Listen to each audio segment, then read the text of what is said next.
The text came at 3:47 a.m. Your mother's in the hospital. It's bad this time. 8 years of silence between us. 8 years of unopened cards, blocked calls, and buried pain. I thought I'd moved on, until I found myself back in that hospital chair, holding the hand of the woman who broke me and built me.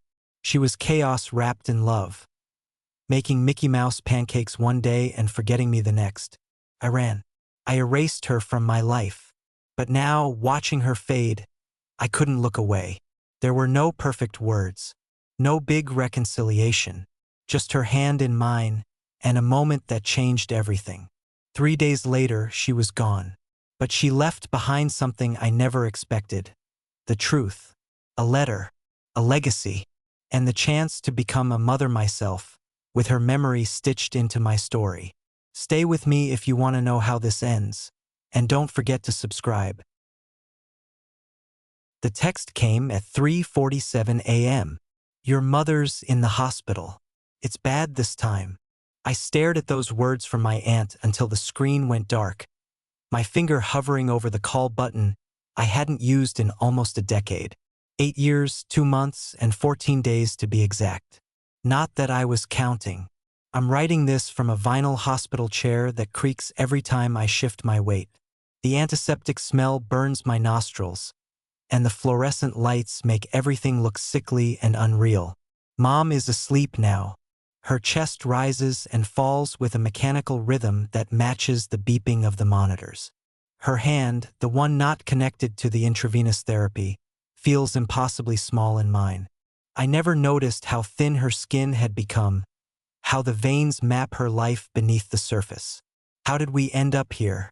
I've spent 8 years constructing elaborate narratives about how I didn't need her. 8 years of sending birthday cards back unopened. 8 years of blocking her number every time she changed it to reach me. 8 years of telling friends I was an orphan because it was easier than explaining the truth. And now here I am, watching her breathe, wondering if we've wasted all the time we had left. Let me back up. You don't know me, and you certainly don't know my mother. But maybe you know what it's like to love someone who hurts you, to need someone who doesn't know how to be needed, to hate someone whose blood runs through your veins. Growing up, my mother was like a storm system, beautiful from a distance, destructive up close, and entirely unpredictable. Some days she'd wake me for school with pancakes shaped like Mickey Mouse and a thermos of hot chocolate. Other days she'd forget to pick me up altogether, leaving me sitting on the school steps until darkness fell and I walked the 3 miles home alone. I learned early that her love was conditional, tied to her moods, her boyfriends, her struggles with depression and substance abuse that would later consume her entirely. I remember the Christmas when I was 7. Mom had been clean for 6 months, a record at that point. She'd gotten a job at the mall gift wrapping packages, and our apartment had heat for the first time in years. She'd bought a tiny plastic tree that she covered in popcorn strings we'd made together, and underneath it sat one perfectly wrapped gift with my name on it. I'd been asking for a specific doll for months, the kind with hair you could style and clothes you could change. The box was the right size, the right weight. I was vibrating with excitement. When Christmas morning came, I found Mom passed out on the couch, an empty bottle on the floor. The gift was gone. Later she'd tell me she'd returned it for cash, convinced herself I wouldn't notice. I noticed. I always noticed. But I also noticed when she sat with me for hours, braiding my hair while we watched old movies together. I noticed when she defended me fiercely against my 3rd-grade teacher who suggested I might be slow because I was quiet. Mom stormed into that parent-teacher conference with a folder of my writing samples and didn't leave until the teacher apologized. I noticed when she took 3 buses across town to see me in the school play, even though she had to work a double shift afterward. I noticed her pride when I got accepted to college, the first in our family, even though she asked me the next day if I really needed to go. That's the thing about my mother. She loved me. I never doubted that. But her love was like trying to drink from a fire hose. It came out too fast, too forceful, and in the wrong direction. And sometimes it didn't come at all. College was my escape hatch. I picked a school 3 states away, packed everything I owned into 2 suitcases, and left without looking back. Mom cried at the bus station, ugly, heaving sobs that made people stare. I pretended not to notice, kept my face turned toward the window until her figure disappeared from view. I felt freedom spreading through my chest like warm honey, sweet and thick and healing.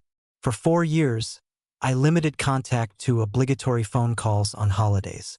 I came home once that first Thanksgiving, found her apartment filled with strangers passing around pills, and left before she noticed I was there.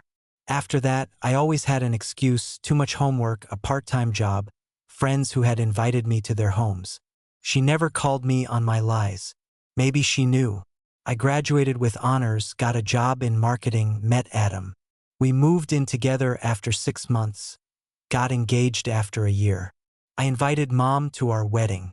She showed up late, wearing a dress too young for her, already slurring her words before the ceremony began. During the reception, she cornered Adam's mother and told her I'd been an accident, but the best mistake she ever made. When it came time for mother-daughter photos, she couldn't stand without swaying. I sent her home in an Uber before dinner was served. The final straw came 3 months later. Adam and I had put a deposit down on a small house, and Mom showed up unannounced with her bags, saying she'd been evicted and needed somewhere to stay, just for a few weeks. I'd seen this movie before. I knew how it ended. So I stood in our doorway, Adam's hand on my shoulder, and told her no. Told her I couldn't fix her life anymore. Told her I loved her, but I couldn't have her chaos in my new beginning. "You think you're better than me now?" she spat, the hurt in her eyes hardening to anger. "You think that house and that ring and that fancy job make you different. But you're still my daughter. You're still half me. That's what I'm afraid of," I whispered, and I closed the door. The next day, she left a voicemail that I can still recite from memory. "I gave you life. I gave you everything I had, even when it wasn't much. And this is how you repay me? By throwing me away like garbage? Fine. Have your perfect life. Forget where you came from. Forget who loved you when no one else did. I won't beg for scraps of your time anymore." I deleted the message, changed my number, and told myself it was for the best. Clean break. Fresh start. The words sounded good, felt righteous in my mouth. They still do sometimes. For 8 years, I built my life without her. Adam and I bought a bigger house. I got promoted twice. We tried for a baby, failed, tried again. Failed again. Started the process of adoption. I convinced myself I was happy, whole, healed. And most days I believed it. My aunt, Mom's younger sister, was the only thread still connecting us. She'd drop little updates every few months. "Your mom's working at the diner again. Your mom's back in rehab, but she seems serious this time. Your mom asked about you." I pretended not to care, changed the subject quickly. But I stored every scrap of information away, building a shadow version of my mother's life that ran parallel to my own. Then came the text at 3:47 a.m. "Your mother's in the hospital. It's bad this time." Bad could mean anything. Bad had been her reality for decades. But something in my aunt's phrasing, "this time," made my stomach turn to ice. There had been other times. How many close calls had there been that I hadn't known about? How many hospital beds had she occupied alone? I called my aunt back immediately. Liver failure, she told me. Years of abuse had finally caught up. The doctors were giving her days, maybe a week. My aunt's voice caught as she said, "She doesn't want to see you. Says you've made your choice. But I thought you should know." I hung up and stared at the ceiling, Adam's breathing steady beside me. I tried to summon the anger, the righteous indignation that had fueled me for years. But all I felt was a hollow space where those emotions used to live. Dawn found me in the car, driving the 4 hours to my hometown, the radio off, the windows down despite the cold. I tried to rehearse what I would say, but every scenario felt inadequate, melodramatic, too little too late. The hospital was exactly as I remembered it from when my grandmother died. The same beige walls, the same squeaking linoleum floors, the same vending machine with the same stale snacks. I gave my mother's name at the information desk, and the volunteer's eyes filled with recognition and pity. "Room 407, she said softly. "The family's been waiting for you." The family. As if we were still that. As if we had ever been. My aunt was dozing in a chair outside the room. When she saw me, she stood and wrapped me in a hug that smelled of cigarettes and the same perfume she'd worn since high school. "Thank God," she whispered into my hair. "Thank God you came." "How is she?" I asked, pulling back. "In and out," my aunt said. "More out than in now. The pain medication." She trailed off, wiping at her eyes. "She might not know you're here, but I think somewhere deep down, she'll feel it." I nodded, suddenly terrified. "Does she hate me?" My aunt's face softened. "Oh, honey, your mother has never, not for 1 second of her life, hated you. Been angry? Yes. Hurt? Absolutely. But hate? No. You were the light of her life, even when that life was very dark." I took a deep breath and pushed open the door to room 407. I wasn't prepared. How could I be? The woman in the bed was a stranger, hollow-cheeked, jaundiced, her once wild hair now thin and gray against the pillow. Tubes ran from her arms, her nose. A machine breathed with her, for her. This couldn't be my mother. My mother was loud, larger than life, taking up all the oxygen in a room. This woman was disappearing before my eyes. I stood frozen in the doorway until a nurse brushed past me, checking monitors and making notes on a chart. She smiled at me kindly. "You can sit with her. Talk to her. She might hear you." What do you say to someone when there's 8 years of silence between you? When you've practiced forgetting their voice? I sat in the vinyl chair beside the bed and tentatively reached for her hand. It was cool and dry, the bones fragile beneath paper-thin skin. I'd forgotten how small my mother was. Barely 5 feet tall. She'd always seemed bigger in my memories. "Mom," I whispered. "It's me." No response. Just the steady beep of monitors and the mechanical whoosh of the ventilator. So I started talking. About my job. About Adam. About the house. About our struggles to have a baby. About the adoption process. About how I still make her spaghetti sauce recipe even though I tell everyone it's my own. About how I still can't watch the movie Steel Magnolias, because we watched it together every Mother's Day. About how sometimes I see women with her walk or her laugh and do a double take, heart racing, before realizing it's not her. I talked and talked, words spilling out of me like water through a broken dam. I don't know if she heard me. I don't know if it mattered. But in that sterile room with its whirring machines and antiseptic smell, I felt closer to my mother than I had in 8 years. I fell asleep still holding her hand, my head resting on the edge of the mattress. When I woke, the room was dark except for the glow of monitors, and my mother's eyes were open, watching me. "Mom!" I straightened, wincing at the stiffness in my neck. "Can you hear me?" She couldn't speak around the ventilator tube, but her eyes, those same hazel eyes I see in the mirror every morning, were clear and focused. She squeezed my hand weakly. Something hot and painful bloomed in my chest. "I'm sorry," I said, the words inadequate but necessary. "I'm so sorry." She shook her head slightly, then lifted her free hand, trembling with effort, and pointed at me, then at herself, then made a slashing motion between us. "No blame. Not you. Not me." The tears came then, 8 years worth, scalding my cheeks and blurring my vision. I laid my head on her chest, feeling the shallow rise and fall, and she stroked my hair with shaking fingers the way she used to when I was small and frightened by thunder. We sat like that for hours or maybe minutes. Time lost meaning in that room where the past and present collided, where anger and resentment dissolved in the face of finality. We had no grand reconciliation, no dramatic speeches. Just quiet understanding. Forgiveness offered and accepted in the spaces between heartbeats. She died 3 days later, in the early morning hours when the hospital was quiet. I was asleep in the chair beside her bed, still holding her hand.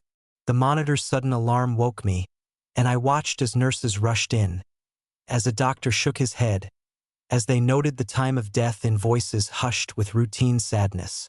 I should have felt something monumental, grief or relief or regret. Instead, I felt oddly peaceful, as if we'd completed some unfinished business, closed a circle that had been open too long. At the funeral, a small affair with more of my aunt's friends than my mother's, I found a letter among her things. It was addressed to me, dated 6 years ago, but never sent. "My dearest daughter," it began. "I don't know if you'll ever read this. I hope someday you will. I want you to know that I understand why you left. I would have left me too. You deserved better than what I could give you. You deserved stability and safety and a mother who could put you first. I failed you in so many ways that I can't even count them all. But I need you to know that you were the best thing in my life. On my good days, you were what I was proud of. On my bad days, you were what I regretted hurting. I keep a picture of you in my wallet, your college graduation photo that your aunt gave me. In it, you're smiling so wide, so free. I look at it every day and think, she made it. Despite me, she made it. And that's something, isn't it? That's something I did right." I read that letter until the paper grew soft from handling. I read it through tears and through laughter. I read it until I had memorized every word, every loop of her handwriting. It's been 3 months now since Mom died. I keep expecting the grief to hit me like a tidal wave, but instead, it comes in small ripples. When I smell someone wearing her perfume, when I hear a song she used to sing off-key, when I find myself making the same gestures she used to make, I'm surprised by how much of her lives in me, despite all my efforts to be different. Last week, the adoption agency called. There's a baby, a little girl, whose mother can't care for her. We meet her next month. I've been thinking about what I'll tell her about her birth mother, about how love can be real and fierce and true even when it's imperfect, about how forgiveness isn't something you do once, but every day.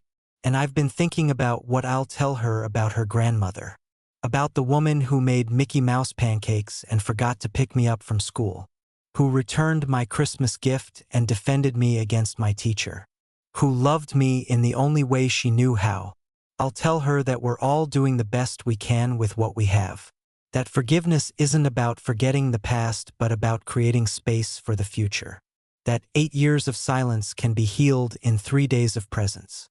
I'll tell her that her grandmother had hazel eyes, just like mine, just like hers. I'm writing this from that same vinyl hospital chair, though I've taken it home with me, a strange memento of those final days. Sometimes I sit in it and talk to Mom, telling her about my day, about Adam, about our preparations for the baby. I don't know if she can hear me. I don't know if it matters. But in those moments, the 8 years of silence feel like nothing but a breath between sentences in a much longer conversation. We didn't talk for 8 years. Then I held her hand in the hospital. And somehow, in the end, that was enough.